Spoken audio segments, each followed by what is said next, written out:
Atos dos Apóstolos, capítulo 4. O Pentecostes. Ao voltarem os discípulos do Olivete para Jerusalém, o povo fitava-os, esperando descobrir-lhes no rosto expressões de tristeza, confusão e derrota. Mas viram alegria e triunfo. Os discípulos não pranteavam desapontadas esperanças. Viram o Salvador ressurgido, e sua promessa na despedida lhes ecoava constantemente aos ouvidos. Em obediência à ordem de Cristo, esperavam em Jerusalém o cumprimento da promessa do Pai, o derramamento do Espírito Santo. Não esperavam ociosos. Diz o registro que estavam sempre no templo, louvando e bendizendo a Deus. Lucas capítulo 24, verso 53. Reuniram-se também para, em nome de Jesus, apresentar seus pedidos ao Pai. Sabiam que tinham um representante no céu, um advogado junto ao trono de Deus. Em solene reverência, ajoelharam-se em oração, repetindo a promessa: tudo quanto pedirdes a meu Pai em meu nome, ele vô-lo há de dar. Até agora nada pedistes em meu nome. Pedi e recebereis, para que o vosso gozo se cumpra. Pede e recebereis, para que o vosso gozo se cumpra. João capítulo 16, verso 23 e 24.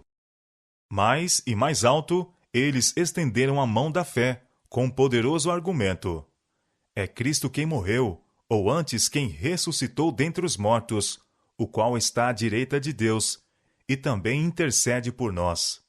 Romanos capítulo 8, verso 34. Ao esperarem os discípulos pelo cumprimento da promessa, humilharam o coração em verdadeiro arrependimento e confessaram sua incredulidade. Ao trazerem à lembrança as palavras que Cristo lhes havia dito antes da morte, entenderam mais amplamente seu significado.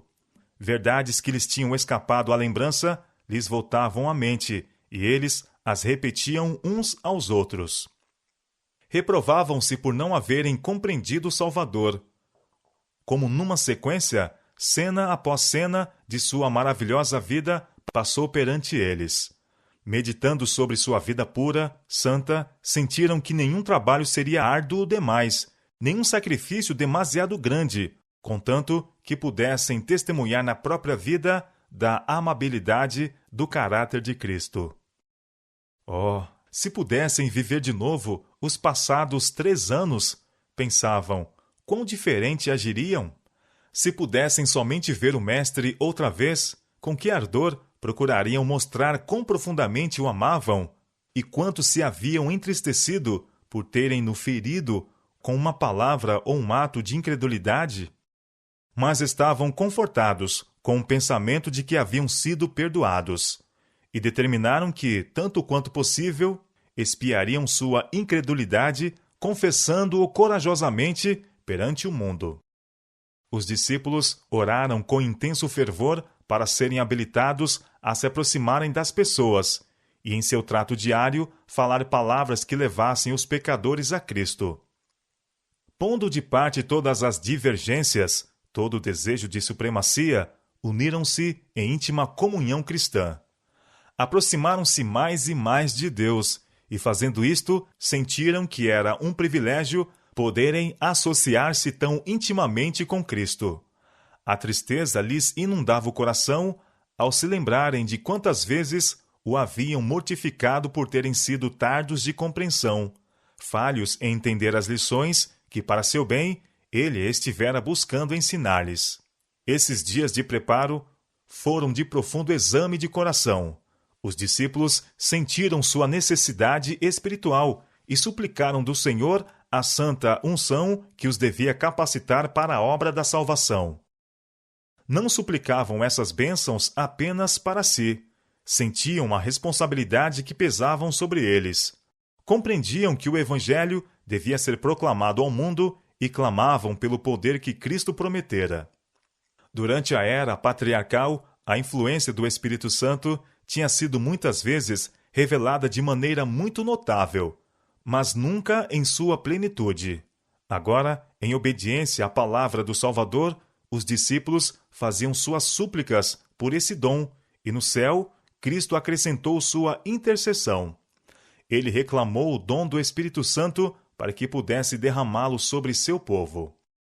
E cumprindo-se o dia de Pentecostes, estavam todos reunidos no mesmo lugar, e de repente veio do céu um som, como de um vento veemente e impetuoso, e encheu toda a casa em que estavam assentados. Atos capítulo 2, versos 1 e 2. O Espírito veio sobre os discípulos que, expectantes, oravam, com uma plenitude que alcançou cada coração. O Ser infinito revelou-se em poder à sua igreja. Era como se por séculos essa influência estivesse sendo reprimida, e agora o céu se regozijasse em poder derramar sobre a igreja as riquezas da graça do Espírito. E sob a influência do Espírito, palavras de arrependimento e confissão misturavam-se com cânticos de louvor por pecados perdoados. Eram ouvidas palavras de gratidão e de profecia. Todo o céu se inclinou na contemplação da sabedoria do incomparável e incompreensível amor. Absortos em admiração, os apóstolos exclamaram: Nisto consiste o amor. 1 João capítulo 4, verso 10. Eles se apossaram do dom que lhes era repartido. E o que se seguiu? A espada do Espírito, de novo afiada com poder e banhada nos relâmpagos do céu, abriu caminho através da incredulidade. Milhares se converteram num dia. Disse Cristo a seus discípulos: Digo-vos a verdade, que vos convém que eu vá, porque se eu não for, o Consolador não virá a vós. Mas, se eu for, enviar-vo-lo-ei. Mas, quando vier aquele Espírito de verdade, ele vos guiará em toda a verdade, porque não falará de si mesmo, mas dirá tudo o que tiver ouvido, e vos anunciará o que há de vir. João capítulo 16, versos 7 e 13. A ascensão de Cristo ao céu foi para seus seguidores de que estavam para receber a bênção prometida. Por ela deviam esperar, antes de iniciarem a obra que lhes fora ordenada. Ao transpor as portas celestiais, foi Jesus entronizado em meio à adoração dos anjos. Tão logo foi esta cerimônia concluída, o Espírito Santo desceu em ricas torrentes sobre os discípulos. E Cristo foi de fato glorificado com aquela glória que tinha com o Pai desde toda a eternidade. O derramamento pentecostal foi uma comunicação do céu de que a confirmação do Redentor havia sido feita. De conformidade com sua promessa, Jesus enviou do céu o Espírito Santo sobre seus seguidores, em sinal de que ele, como sacerdote e rei, recebera todo o poder no céu e na terra, tornando-se ungido sobre seu povo. E foram vistas por eles línguas repartidas, como que de fogo, as quais pousaram sobre cada um deles, e todos foram cheios do Espírito Santo, e começaram a falar noutras línguas, conforme o Espírito Santo lhes concedia que falassem. Atos capítulo 2, versos 3 e 4. O Espírito Santo, assumindo a forma de línguas de fogo, repousou sobre a Assembleia.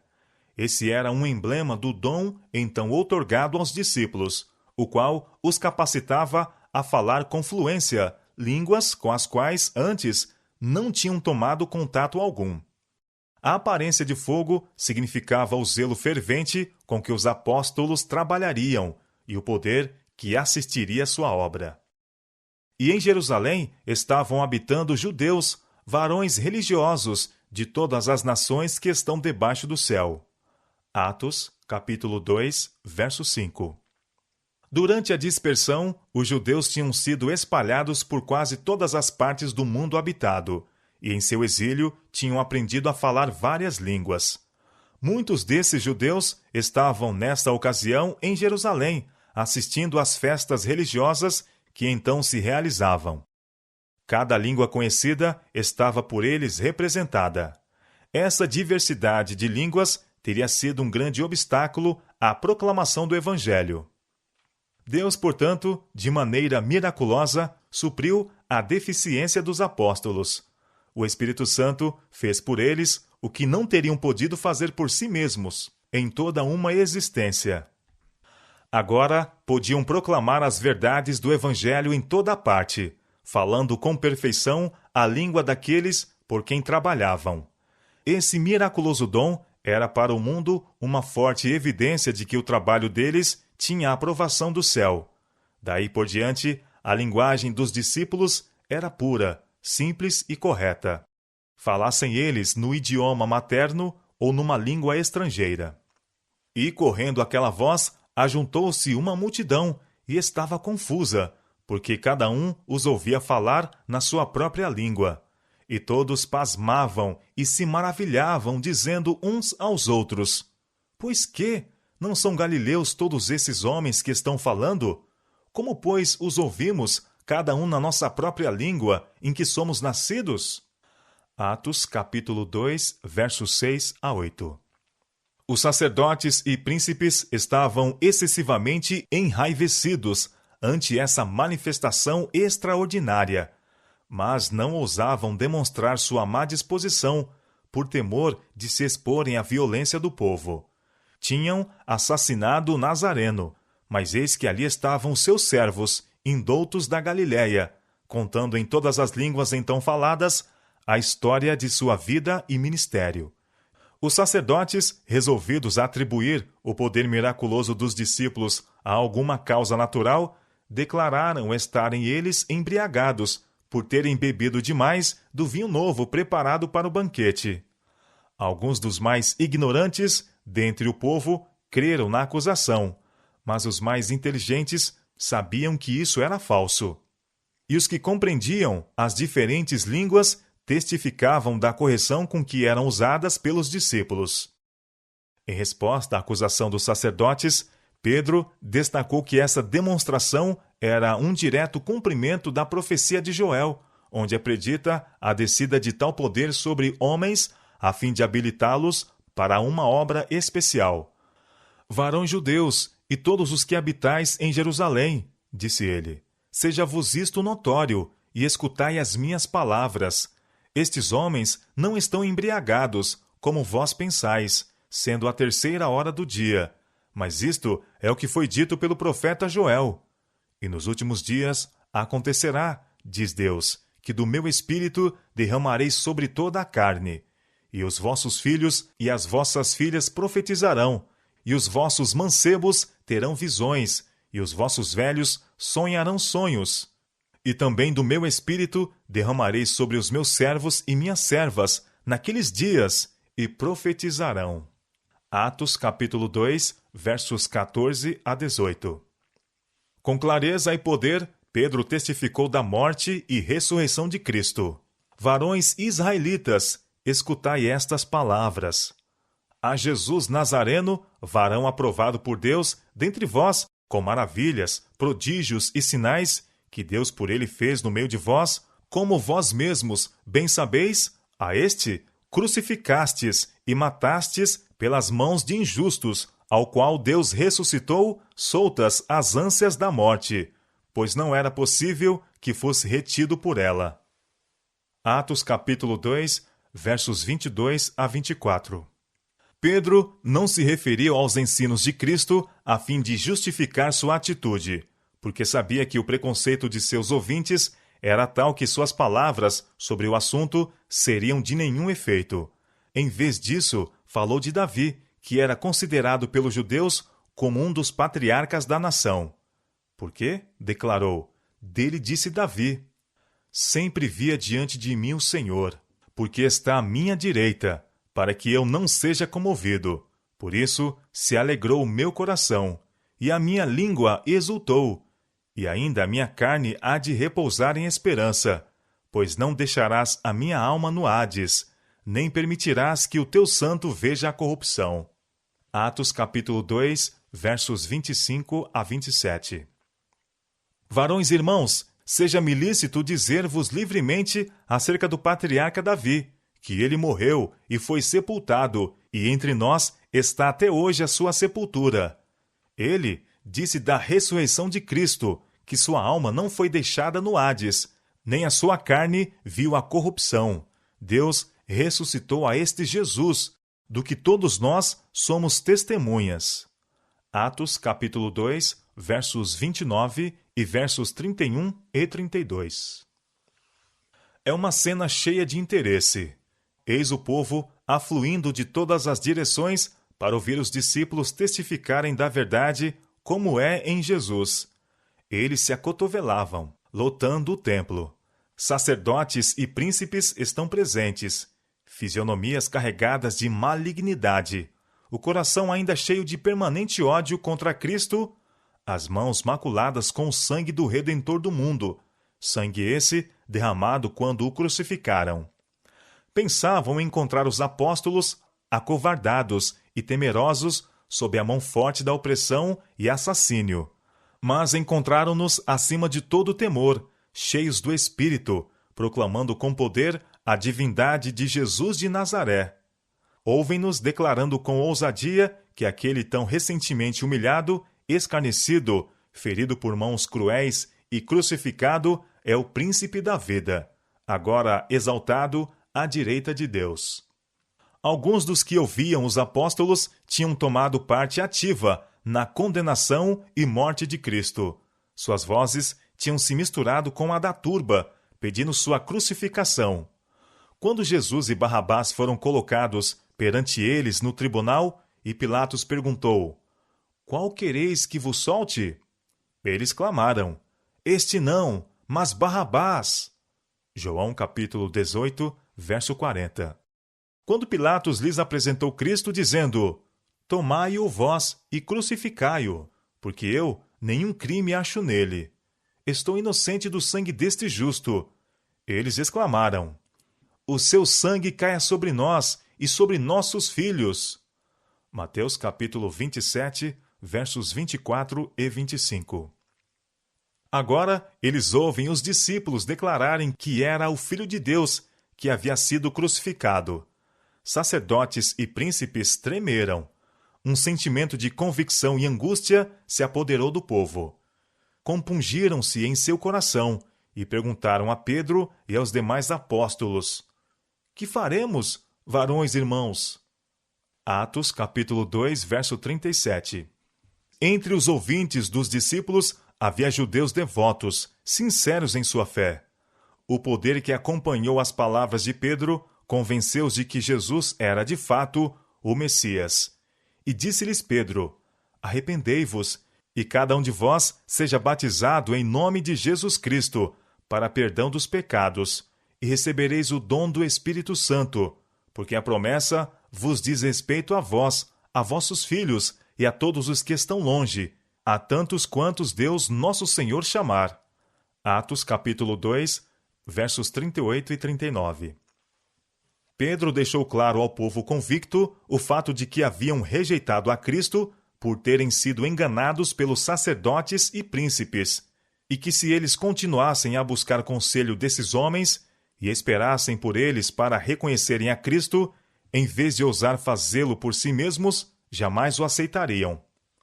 Estes homens poderosos, embora fazendo profissão de piedade, eram ambiciosos de riquezas e glórias terrestres. Não desejavam vir a Cristo para receber esclarecimento. Sob a influência desta celestial iluminação, as passagens da Escritura que Cristo tinha explanado aos discípulos apresentavam-se perante eles com o brilho da verdade perfeita. O véu que os impedia de ver o fim do que fora abolido estava agora removido, e eles compreendiam com perfeita clareza o objetivo da missão de Cristo e a natureza de seu reino. Puderam falar com poder a respeito do Salvador, e ao desdobrarem perante seus ouvintes o plano da salvação, muitos ficavam convictos e persuadidos.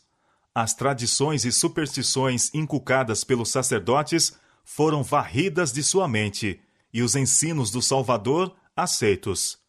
De sorte que foram batizados os que de bom grado receberam a sua palavra. E naquele dia agregaram-se quase 3.000 almas. Atos capítulo 2, verso 41. Os líderes judeus tinham imaginado que a obra de Cristo terminaria com sua morte, mas em vez disso testemunharam as maravilhosas cenas do dia do Pentecostes. Ouviram os discípulos dotados de poder e energia até então desconhecidos pregando a Cristo, e viram suas palavras confirmadas por sinais e maravilhas. Em Jerusalém, o centro do judaísmo, milhares declararam abertamente sua fé em Jesus de Nazaré como Messias. Os discípulos estavam assombrados e sobremodo jubilosos com a abundante colheita de conversos. Eles não consideravam essa maravilhosa colheita como resultado de seus próprios esforços. Sabiam que estavam somando ao trabalho de outros homens. Desde a queda de Adão, Cristo estivera confiando a servos escolhidos a semente de sua palavra, para ser lançada nos corações humanos. Durante sua vida na terra, ele semeara a semente da verdade e a regara com seu sangue. As conversões ocorridas no dia do Pentecostes foram o resultado dessa semeadura, a colheita da obra de Cristo, revelando o poder de seus ensinos. Apenas os argumentos dos apóstolos, conquanto convincentes e claros, não teriam removido o preconceito que resistira a tanta evidência. Mas o Espírito Santo, com divino poder, convenceu os corações pelos argumentos. As palavras dos apóstolos eram como afiadas setas do Todo-Poderoso, convencendo as pessoas de sua terrível culpa por haverem rejeitado e crucificado o Senhor da Glória. Sob a influência dos ensinos de Cristo, os discípulos tinham sido induzidos a sentir sua necessidade do Espírito. Mediante a instrução do Espírito, receberam a habilitação final, saindo no desempenho de sua vocação. Não mais eram ignorantes e iletrados. Haviam deixado de ser um grupo de unidades independentes ou elementos discordantes em conflito. Sua esperança não mais repousava sobre a grandeza terrestre. Todos eram unânimes, e era o coração e a alma da multidão dos que criam. Atos capítulo 4, verso 32. Cristo lhes enchia os pensamentos e eles visavam ao avançamento de seu reino. Na mente e no caráter haviam se tornado semelhantes a seu mestre, e os homens tinham conhecimento que eles haviam estado com Jesus. Atos capítulo 4, verso 13. O Pentecostes trouxe-lhes uma iluminação celestial. As verdades que não puderam compreender enquanto Cristo estava com eles eram agora reveladas. Com uma fé e certeza que nunca antes conheceram, aceitaram os ensinamentos da Sagrada Palavra. Não mais lhes era questão de fé ser Cristo o Filho de Deus. Sabiam que, ainda que revestido da humanidade, ele era de fato o Messias. E contaram sua experiência ao mundo com uma confiança que inspirava a convicção de que Deus estava com eles. Eles podiam falar no nome de Jesus com segurança, pois era ele seu amigo e irmão mais velho. Levados em íntima comunhão com Cristo, assentaram-se com ele nos lugares celestiais. Com uma linguagem convincente, vestiam suas ideias quando testificavam dele. Tinham o coração sobrecarregado com a benevolência tão ampla, tão profunda, de tão vasto alcance, que foram impelidos a ir aos confins da terra, testificando do poder de Cristo. Estavam cheios de um intenso desejo de levar avante a obra que ele tinha iniciado. Sentiam a enormidade de seu débito para com o céu e a responsabilidade de sua obra. Fortalecidos pela concessão do Espírito Santo, saíram com zelo para estender os triunfos da cruz. O Espírito os animava e falava por intermédio deles. A paz de Cristo brilhava na face deles. Tinham-lhe consagrado a vida para o serviço, e seu próprio semblante evidenciava a entrega que haviam feito.